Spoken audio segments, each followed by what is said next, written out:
Amen. Praise God. Amen. Purihin po ang Panginoon. Palakpakan po natin ang Panginoon, mga kapatid. Isang maganda at malamig na umaga po sa ating lahat, mga kapatid. Amen.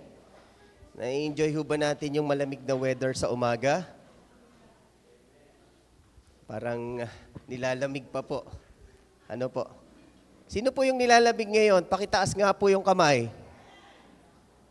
Hindi ko po nakita. Sino po yung nilalamig ngayon? Pakitaas nga po yung kamay, mga kapatid. Amen. Huwag po kayong mag-alala. Ako po ganyan din po yung nararamdaman ko, mga kapatid. Lalo na pag hindi po ako naliligo.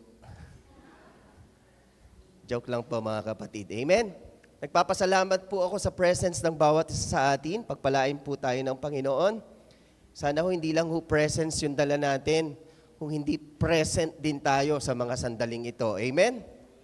Mga kapatid, meron pong isang napakasikat at madalas na i-quote na tula na tungkol po sa ikli ng buhay ng tao dito sa mundo.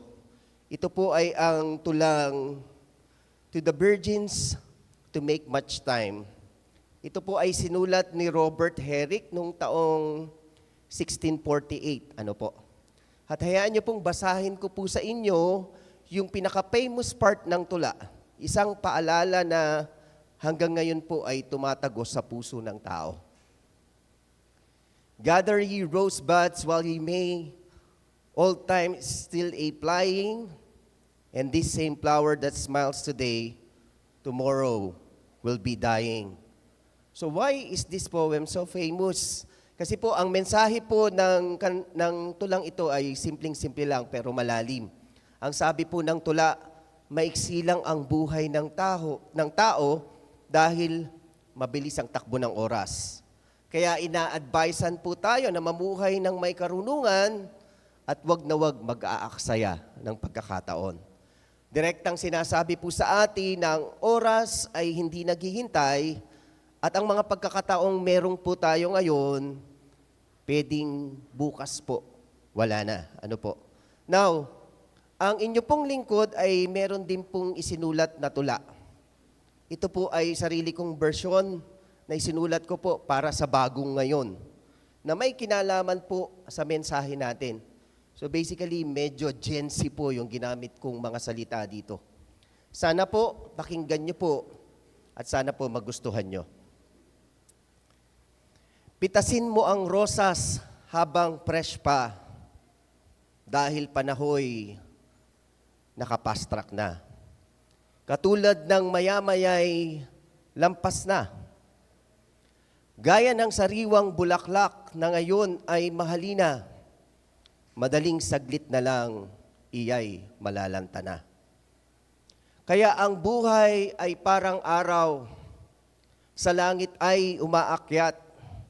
Akala mo'y malayo pa, nun pala'y malapit na. Kaya bago pa man ito'y manotis mo, ang araw pala'y nagbaybay na. Sa panahon ng kabataan ay walang kasing inam. Sa dami ng gimik, ni hindi ka na makaimik. Panahon ng iyong lakas, pag ito'y pinalampas, lakas mong akala mo'y forever, nun pala'y walang forever. Magugulat ka na lang, panahong nagdaan, dating cologne mo na Chanel, ngayoy kating ko na. Mga salitang hindi nasabi, mga yakap na ipinagpaliban, akala mo kasi may bukas pa, hindi mo alam, wala na pala. Pinili mong manahimik, na dapat sana nagsalita ka, pinilit mong umalis, na dapat sana'y nagstay ka. Ano katuloy ngayon? Nga, dahil wala kang papa. Ngayon tahimik na ang gabi, ngayon parang bilang ang umaga. Ang impact ng prime mo noon, intact na lang sa loob ng dibdib mo ngayon. Mga sana all na hindi mababawi, mga lungkot mo na mahirap mapawi. Ngunit sa Diyos, hindi pa huli. Habang may hininga pa, ang pag-asay nariyan pa. Habang may biyaya pa, siguradong bukas ay nariyan pa. Piling mo man, panahon mo'y naubos, don't worry, ika nga, dahil siya ang iyong manunubos. Kaya kapatid, kahit patawa-tawa man ang katabi mo ngayon, sigurado naman siyang matatadtad ngayon. Hey, hey, hey, galaw-galaw bago pumanaw. Kahit kahapon mo, hindi mo mabago. As long as ang kamay ng Diyos ay sigurado, paniguradong bukas mo ay kargado. Sana all. Yours truly po, Brother Seth Sarmiento. Amen. Mga kapatid, welcome po muli sa ating Part 3 series na pinamagatang Galaw-galaw bago pumanaw. Bago pa mahuli ang lahat. Manalangin po tayo. Hallelujah. Panginoon, salamat po sa panahon ng iyong binigay sa amin. Salamat po sa lahat ng pagkakataon na kayo ay makilala namin at malasap ang ganda ng buhay. Salamat sa panibagong umaga na to na kami po ay malayang makapanambahan at magkatipon-tipon sa lugar na ito. Mangusap po kayo sa amin at turuan niyo kami sa umagang ito upang masunod po namin ng maayos ang layunin mo para sa amin at ito po'y maganap accordingly sa iyong kalooban sa amin. Give us wisdom, Panginoon, at pangunahan niyo pong yung lingkod at ang pangalan niyo lamang po ang maitaas sa lugar na ito. Salamat po sa buhay. Father, we thank you and we praise you. In the name of Jesus we pray. Amen, amen, amen. Nasa part 3 na po tayo, mga kapatid, the science of life. Ang sabi ho sa Deuteronomy 30:19, I have set before you life and death. Choose life.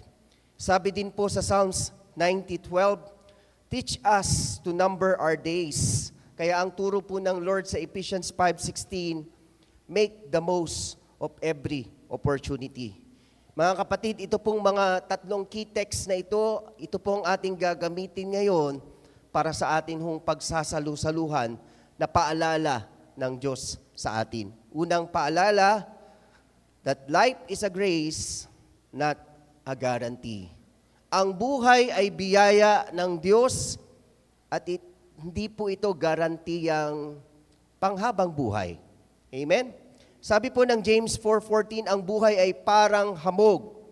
Sandali lang, tapos nawawala. Ang ibig pong sabihin nito, hindi po tayo ang may-ari ng ating buhay dahil tayo po ay mga katiwala lamang. So paano po natin makikita yung relevancy nito sa atin?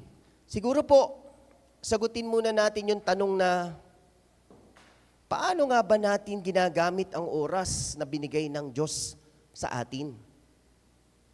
Nabubuhay po ba tayo ng may purpose? O basta-basta we go with the flow na lang? Tandaan po natin that life is a gift. And this gift does not have a lifetime warranty. Hindi po siya promise na forever na binigay lang at hindi po siya guaranteed. Dahil ang bawat hininga po natin, bonus na po yan, mga kapatid. Masasabi po nating bonus yan kapag kayo po ay siguro nasaksakan ng oxygen. Kung talagang nahihirapan na kayong huminga at hindi na kayo makahinga, pinipilit na lang na pumasok sa katawan nyo yung hangin. Ano po? Kumbaga, nangyayari lang po yun dahil sa biyaya ng Panginoon. Yung paggising ho natin, nangyayari ho yan, hindi dahil sa ating sariling lakas, kundi dahil sa biyaya ng Panginoon. Amen?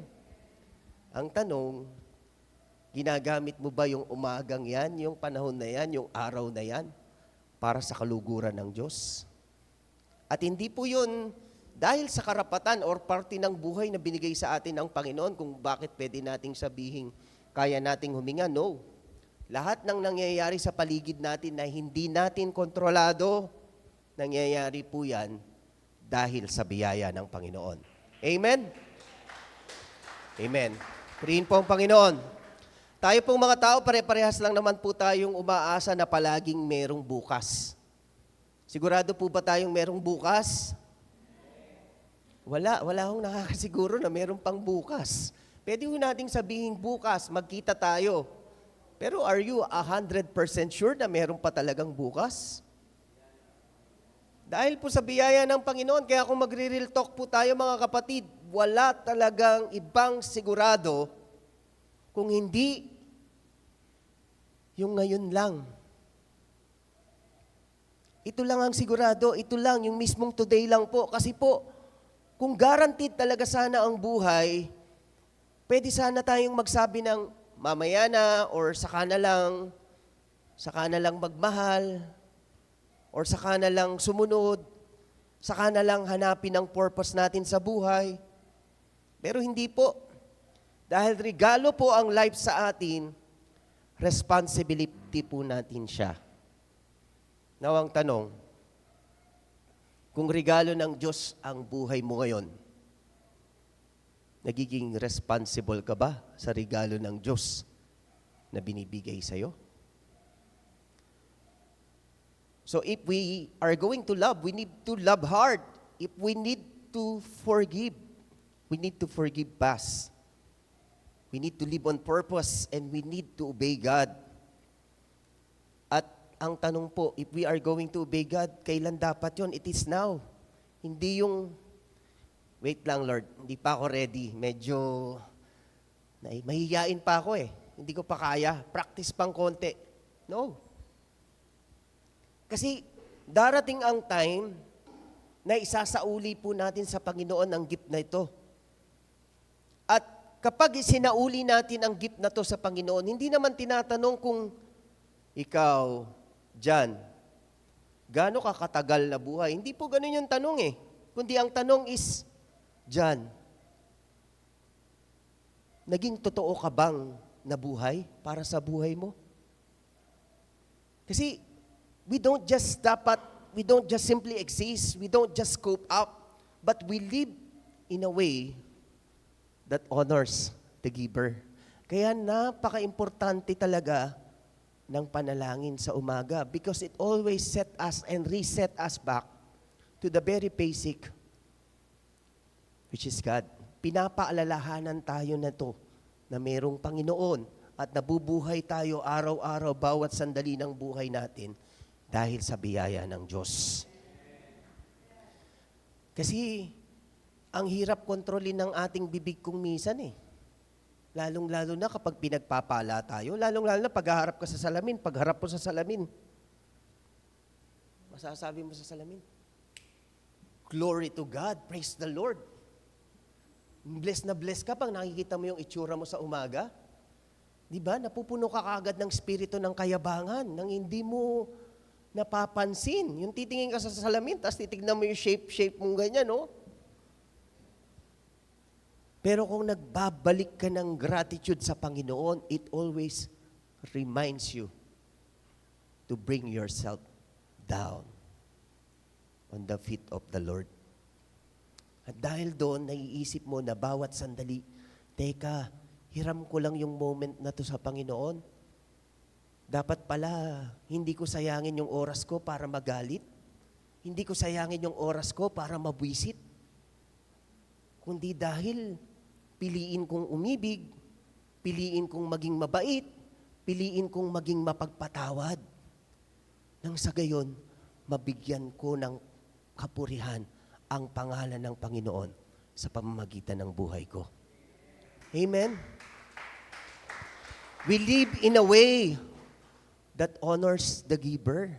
We keep on saying to everybody, mga kapatid, sa ating mga Kristiyano, we are the very Bible that the world read. Kung minsan magaling lang tayong mag-talk, pero tinitignan talaga nila yung buhay natin kung talagang ipinapamuhay natin yung ating mga sinasabi. Ano pa po? Many regrets come from delay. So basically, regret starts with mamaya na. Karamihan sa regrets ng tao ay hindi dahil sa ginawa, kundi dahil sa hindi ginawa. In-explain ho natin yan. Last year, kung naaalala nyo po, nung nag-introduction po ako, tungkol po sa ating part 1, nung December. Ano po? Yung bang dapat, nagpatawad ka na, pero hindi ka pa nagpatawad. Yung bang dapat, humingi ka na ng sorry, pero dahil meron kang gatuldok na kapiranggut na saksakan ng liit na pride, napigilan yung bibig mo para magsabi ng sorry. Hindi ka humingi ng tawad. Hindi ka nagpakumbaba. Hindi ka bumalik sa Diyos. Nararamdaman mong, naku, 8:30 na. Dapat magmadali na akong gumayak. Dapat maligo na ako para hindi ako malate. Ay, okay lang. 9:30. Okay lang, okay lang. Yun, nung tumunog yung 10:00, doon ka nagsimulang magmadali para makapunta sa church. Yung bang kahit na nararamdaman mong tinatawag ka ng Diyos, pero dahil marami ka pang nararamdaman na sakit sa puso mo, inintay mo munang gumaling yung sarili mo bago ka bumalik sa Diyos. Hindi mo inayos kaagad yung relasyon. So, yun yung mga moments na dapat sana ay hindi mo ipinagpababukas. Ang sabi nga sa Ecclesiastes 9:10, whatever your hand finds to do it with all your might. Kasi po, yung delay na pagsunod, yung delayed obedience is actually a disobedience. So kung may kailangan kang gawin ngayon, like makipag-ayos, magpatawad, magbalik loob, sumunod sa Diyos, mga kapatid, gawin mo na before it's too late. Kasi magpapatawad ka rin lang naman bakit ba hinold mo pa sa loob ng puso mo? Alam mo, yung mga emosyon na ganyan, yan po yung nagpapahina nung metabolic rate, yan po yung nagbibigay ng stress, at dahil stress ka, hindi mo napapansin, nagkakasakit ka. Because you feel low, you feel hard, you look low. You also look hard at the same time. So gawin na po natin before it's too late. Kasi po, ang dami-daming regrets na galing po sa delay, hindi dahil sa mga ginawa natin, kung hindi natin ginagawa agad. Example po, delayed apologies, it can cause to broken relationships. Yung bang dapat okay sana kayo, kaya lang hindi ka kaagad nag-sorry. Nung mararamdaman mong aalis, teka. Humarap siya nung pinigilan mo siya sa pag-alis. Akala niya magsosorry ka. Nakalimutan mo pa yung iba mong gamit, kunin mo doon. Kasi parang hindi mo. Ano bang mahirap sa pagbibigkas ng sorry, mga kapatid? Ang isa sa mga awkward pagdating po sa relasyon sa pamilya, ang isang tao, ang bilis-bilis niyang mag-sorry kapag ibang tao yung kanyang sinasabihan. Pero bakit kaya kapag pamilya, ang hirap-hirap magsabi ng sorry? Hindi po ba, mga kapatid? Delayed obedience, it can become mispurpose. Lalong-lalo na delayed love, it can become unspoken words until the grave. Marami pong ganyan. Yung bang, ang kita mo, bakit iyak ng iyak yung kadalasan, yung mga anak na lalaki, na marami akong naging kaibigan na ganyan. Hayaan nyo lang pong gamitin ko yung example na ganyan. Matagal nang nawala yung mother nila, pero hirap na hirap silang mag-cope up. Kasi bigla nilang sasabihin at aaminin, alam mo, 34 years kong nakasama yung nanay ko, pero hindi ko maalala kahit minsan na nagsabi ako sa kanya ng, Nay, I love you po. So nung wala na, nana, doon siya nagsisigaw, doon siya sigaw, sabi ng sabi, Nay, I love you. Uli na po. Kaya real talk, mga kapatid, hindi naghihintay ang oras para sa readiness mo. pinag-uusapan natin dito regrets. Paano mababawasan? Paano maiiwasan ng regrets? Kung ikaw mahilig kang mag-delay, baka bandang huli, mapuno ka ng regrets. At ang opportunity po, hindi po kumakatok ng paulit-ulit yan. Ang dinidelay mo today, pwede mong iyakan yan tomorrow. Kaya habang may hininga pa po tayo, kumilos. Habang soft pa po ang puso natin, sumunod na po tayo. At habang nandito pa po sila, yung mga mahal natin sa buhay, pakamahalin na po natin sila. Kasi madalas, ang regret hindi galing sa outright na ayoko, kundi sa paulit-ulit na mamayana. Ano pa po? God calls us to choose life daily. Pinapapili tayo ng Diyos araw-araw. In Deuteronomy 30:19, God sets a clear choice, life or death, blessing or curse. It is about choosing life that doesn't just mean breathing. It means choosing righteousness, choosing obedience, choosing faith, choosing purpose. Kaya niya ho binigay sa atin yung one of the greatest miracle on earth, which is freedom. Freedom to choose righteousness, freedom to choose obedience, to choose faith, to choose purpose, to choose love. Kaya nga pong sabi ng John 10:10, I came that they may have life and have it abundantly. Alam naman nating lahat that abundant life is not about wealth or success, but it is about living aligned with God's will. At alam naman po natin na ang Diyos, He doesn't call us once, but rather, He calls us daily. Araw-araw po tayong tinatawag ng Diyos, mga kapatid. Ang tanong, naririnig po ba natin yung tawag ng Diyos sa atin? Kaya po, every morning is a choice, hindi lang between good and bad, kundi between delay or between decisions, between comfort or between calling. Kaya po, choosing life isn't just a big moment sa altar. It's a small yes, araw-araw, that you will say yes to obedience, kahit inconvenient ka, that you will say yes to love, kahit risky, that you will say yes to the truth, kahit masakit. Kasi po, wala naman talagang autopilot faith. Wala namang instantly na pag tinanggap mo ang Panginoon, matured ka na. Diba? Hindi yung pag tinanggap mo ang Panginoon, binago ka na ng Diyos.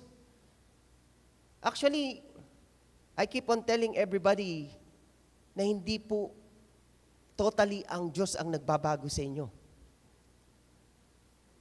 Ang nagbabago po sa inyo, dahil may relasyon kayo sa Panginoon, mahal nyo yung Panginoon, at yung relasyon na yon, yung pag-ibig na yon, yung unti-unting nahuhubog para mabago kayo. Kaya, kailangan araw-araw, palalimin mo ang pag-ibig mo sa Diyos. Dahil pag lumalalim yung pagkakilala at pag-ibig at yung relasyon mo sa Panginoon, doon pa rin lumalalim at lumalago yung pananampalataya mo. Kasi hindi mo pwedeng iasa sa Panginoon yung pagbabago mo eh. Manggagaling at magsisimula yan sa'yo. Di sana ginawa ka na lang na robot ng Panginoon. Pila kayo, lapit kayo dito. Tinatanggap mo ba ang Panginoon? Opo, Brad. Sige, binago ka na ng Diyos. Ganun ba yon? Hindi. It's all about the free will. Yun yung makapangyarihang mahiwagang miracle na pinagkaloob ng Diyos sa'yo. Na kahit Diyos siya, hindi ka niya kinokontrol. Nirirespeto niya yung damdamin mo. Nirirespeto niya yung isip mo. Nirirespeto niya yung desisyon mo. Tapos ikaw, ano yung desisyon mo sa buhay? Ano yung ginagawa mo sa buhay mo? Are you giving glory to the Maker, to the giver of your life?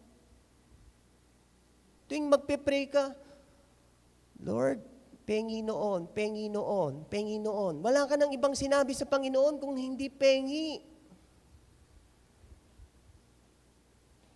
Binigyan mo ba ng glory yung Panginoon? Pagkagising mo sa Panginoon, salamat po sa umagang ito. Pinupuri kita, Panginoon.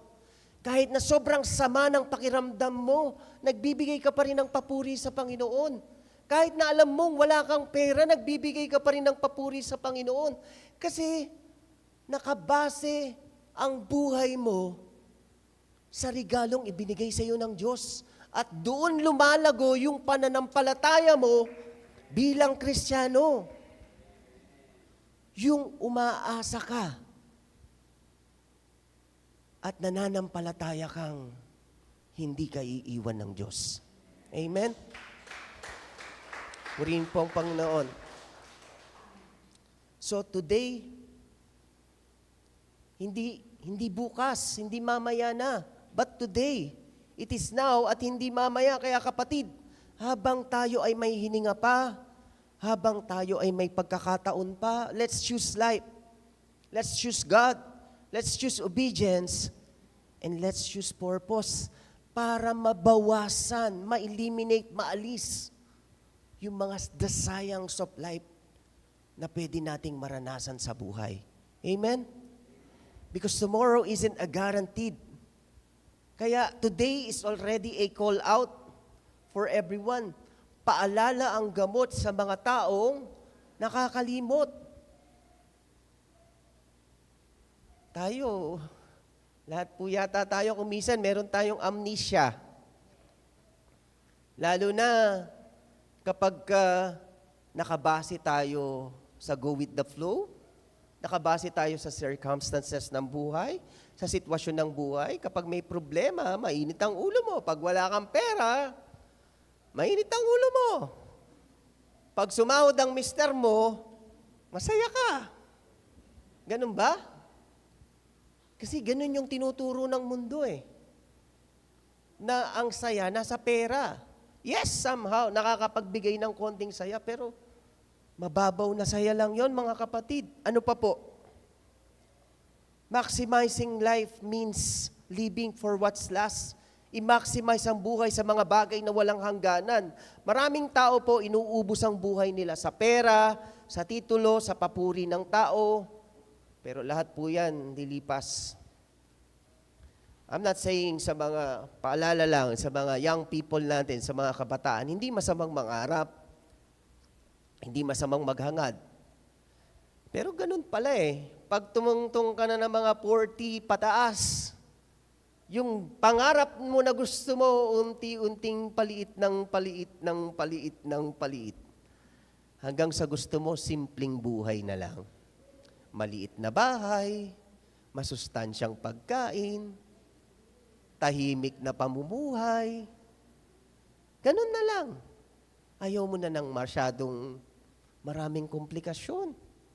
Pero nung bata-bata, gusto mo, kailangan ko ng mga 40 million, 50 million, papatayo ako ng 997 floor na bahay. Di ba?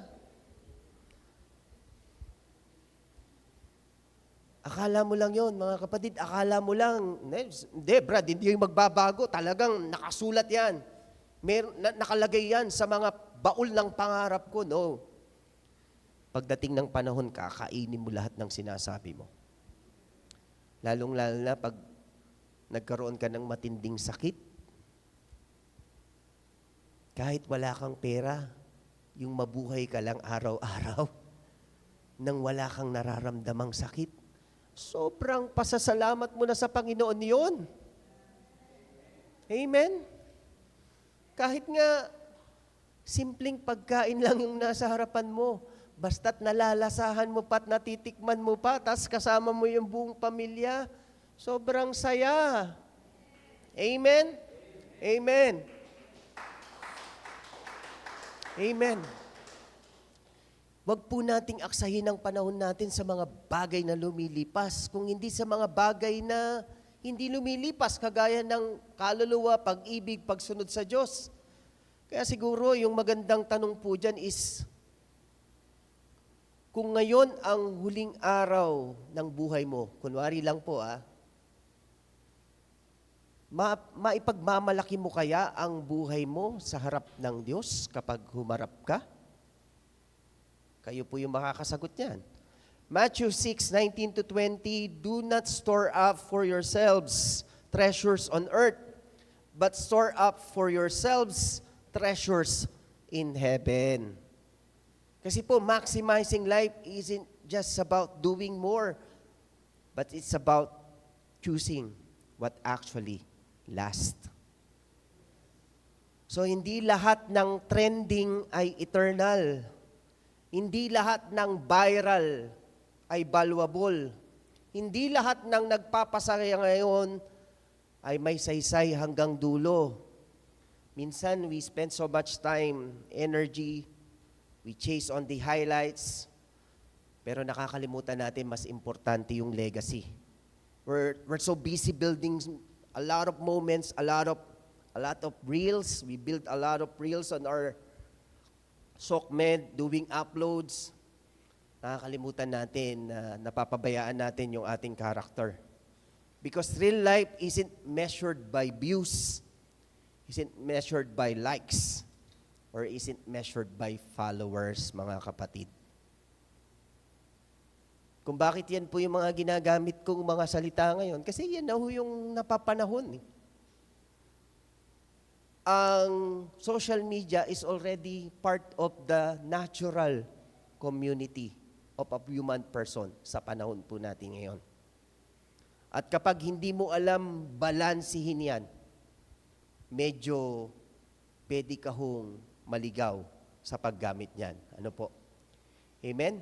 Kasi po, soon, everything temporary will fade, for what's eternal is faith, love, and purpose in God. Yan po yung mga hindi nauubos. So, if you want to maximize life, don't live for what expires. Live for what endures, live for God, live for souls, and live for eternity. Amen? Amen. Matagal ho akong napahingang maglakad-lakad, mag-exercise, mag-jogging-jogging. Pero excited na ho ako sa aking pagbabalik. Hindi dahil para maging maganda yung katawan ko, hindi para maging payat ako, kundi ang tingin ko ho kasi sa moment na yon, moment para mag-devotion ako ng one-on-one with the Lord. Yung bang magsusuot ka lang ng headset mo, makikinig ka ng mga sermons, makikinig ka ng mga worship sa Panginoon, nang madilim pa yung paligid, tulog pa yung mga tao, pero ikaw napupuno na ng ganun yung buhay mo. Nakaka-excite po yun eh. Lakad ka lang ng lakad, takbo ka lang ng takbo, nakapikit ka nga. Pwede ka nga, lalo na po sa oval natin, pwede ka nga nakapikit ng naglalakad eh. Pero wag hong matagal ah. At doon nyo mararamdaman na dahil ang goal nyo at ang hinahabol nyo lumalim yung relasyon nyo sa Panginoon, na-excite kayong makipagniig sa Kanya palagi sa pamamagitan ng ganong gawain, hindi nyo napapansin. Lumalakas na yung spirito mo, lumalakas pa yung katawan mo. Amen? So, invest for what truly matters. Ang huling paalala po sa atin mga kapatid, it's never too late until it is. As long as we have breath, God offers grace. Sabi po sa 2 Corinthians 6:2, now is the time of God's favor.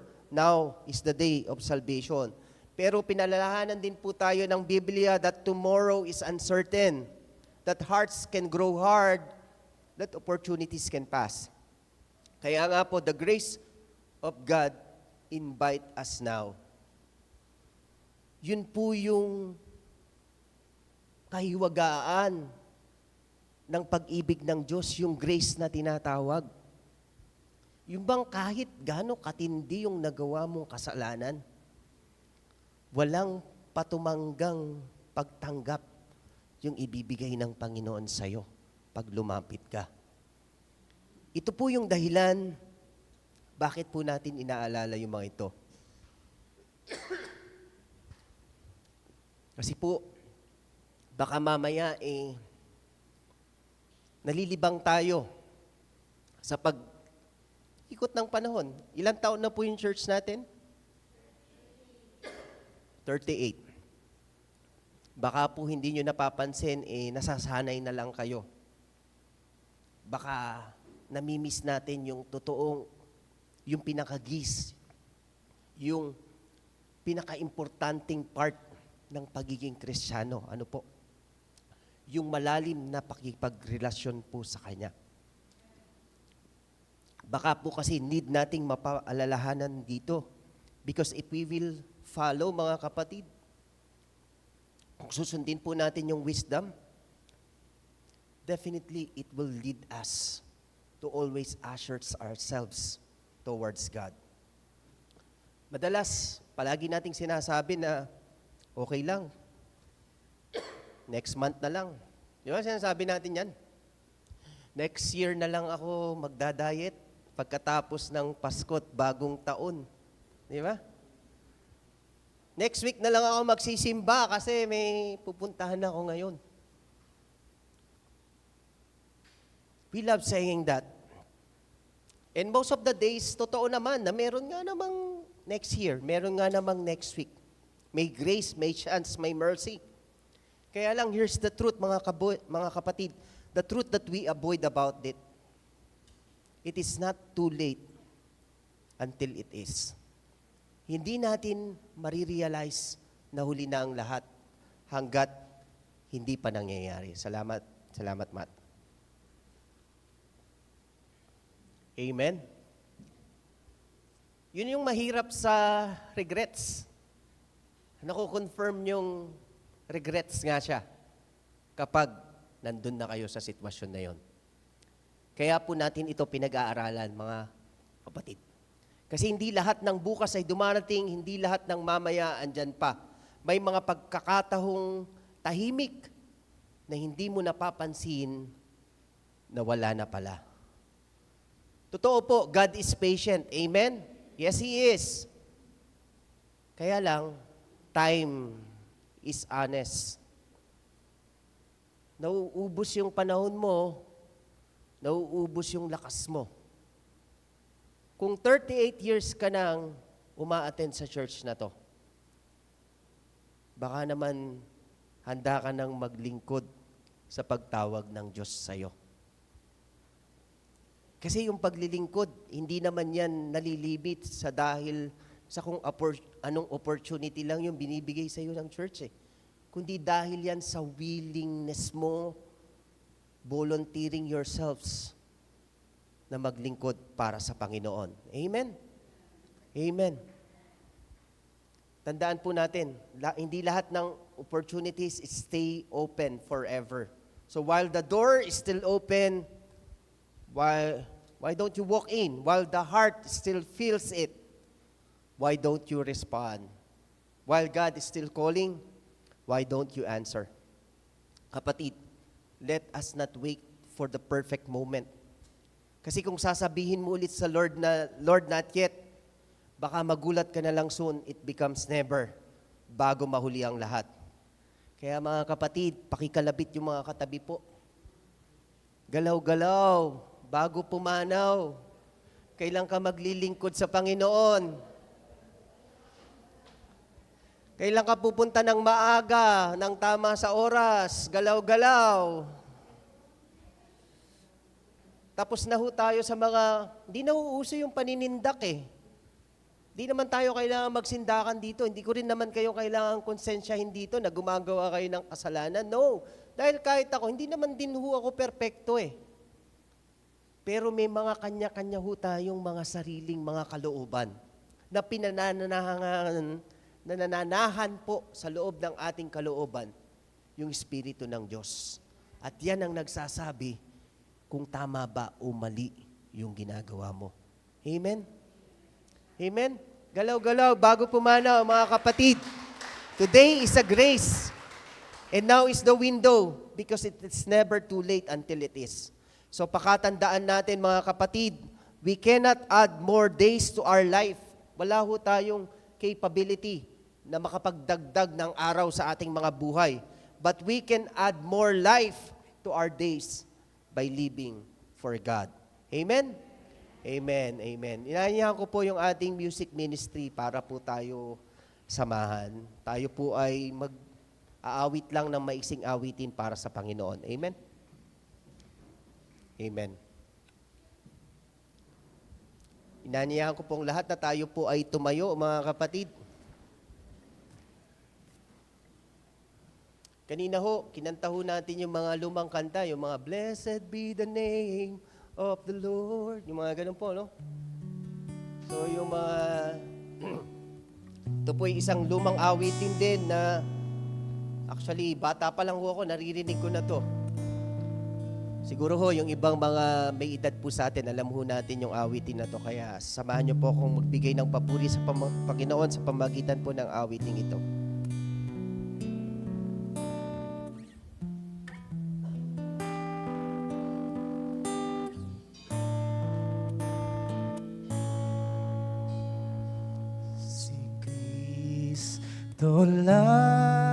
Yes, God. Ang katugunan,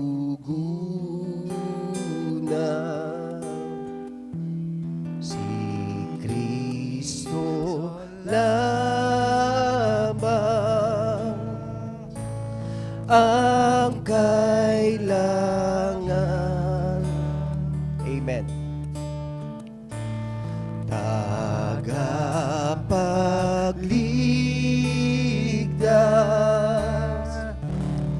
at manggagamo.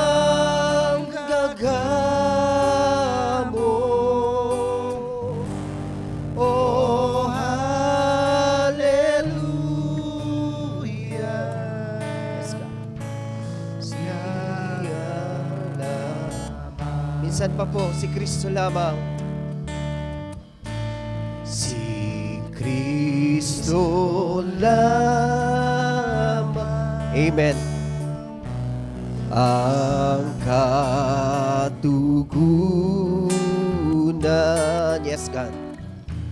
Si Kristo lamang ang kailangan. Yes, God. Tagapagligtas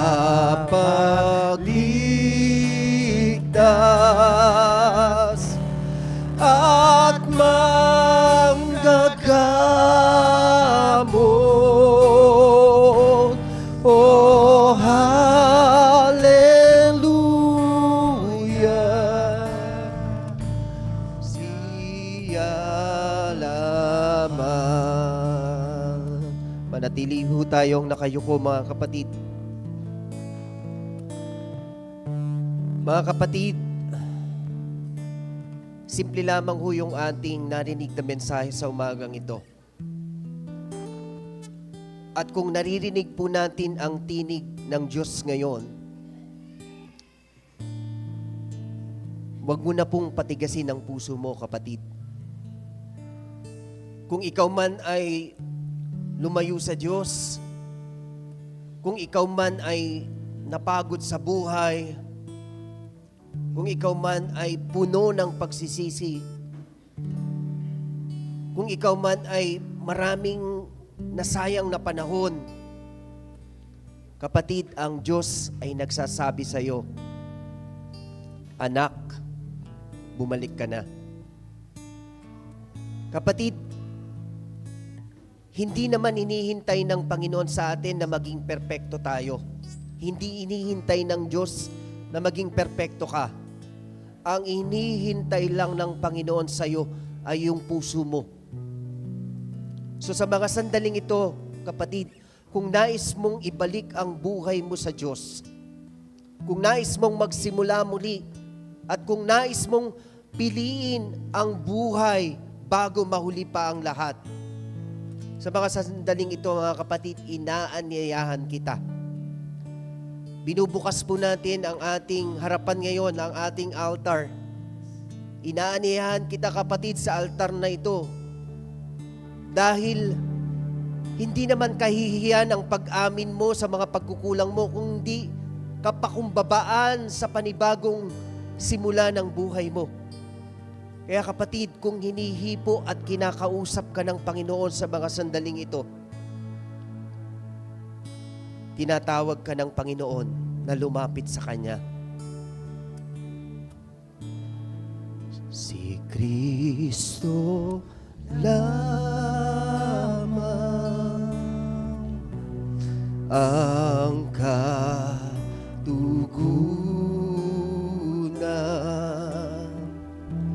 Si Kristo lamang ang kailangan. Yes, Lord. Tagapagligtas at manggagamot.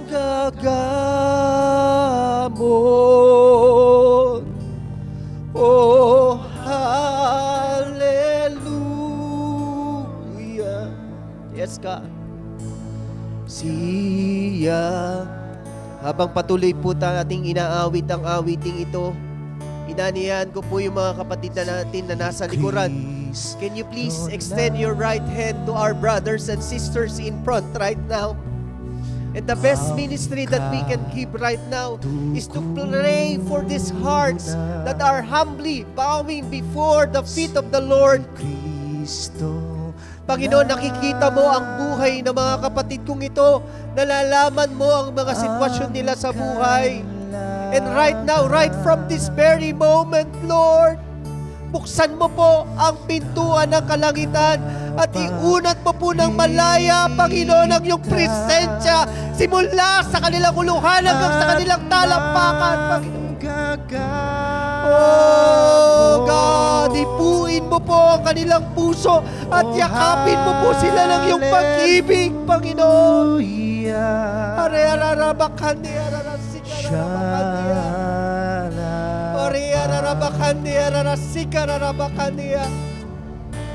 Si Oh God, oh Kristo God. lamang Inanayahan ko rin po yung ating mga elders to priests. Lay your hands to these brothers and sisters. Ipanalangin po natin ang ating mga kapatid. Lapitan po natin sila at iunat po natin ang ating mga kamay sa kanilang uluhan at panalangin po natin sila. Ilapit po natin sila sa Panginoon sa mga sandaling ito. Oh God. Yes, Lord God. At manggagamot.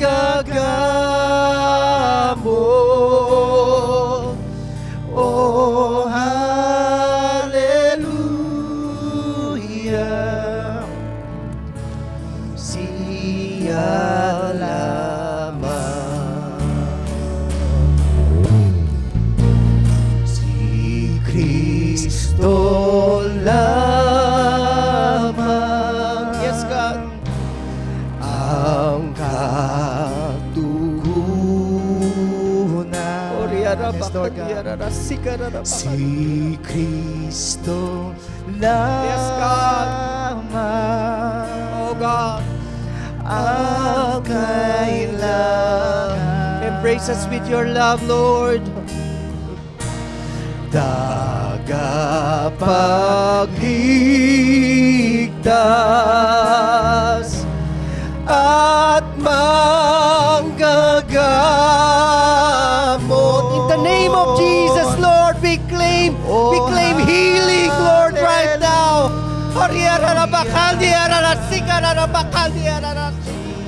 Oh God, fill this place with your presence, Lord.